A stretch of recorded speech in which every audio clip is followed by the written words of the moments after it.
ஒரு மீன், குட்டி மீன், பெரிய மீனை பார்த்து கடல்ன்ற இது, கடல்ல தான் ரெண்டு மீன் இருக்கும். கடல்னா என்னன்னு கேட்கற மாதிரி தான்.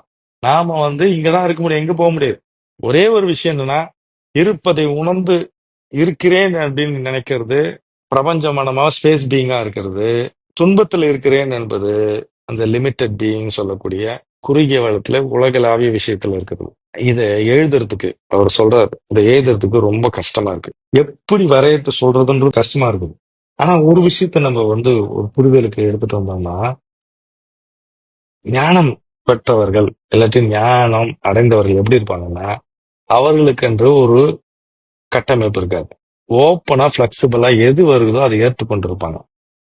அதே நேரத்துல எப்பயுமே விருந்து கொண்டே இருப்பாங்க. எந்த பிலீஃப் சிஸ்டம், தத்துவங்களும் கருத்துக்களும் லிமிட்டா தன்னை பார்ப்பதும் இருக்காது.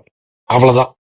அப்போ நான் ஸ்பேஸா இருக்கிறேன் அப்படின்னா, ஸ்பேஸ் பீயிங் அப்படின்னா, எனக்குள்ள ஏதும் இல்லை, காலியா இருக்கிறது. எந்த ஓட்டத்தையும் நான் ஏற்றுக்கொண்டே போறது, எதுவும் தெரியாத நிலையில் சௌக்கியமா இருக்கிறது தான் அப்படின்னு.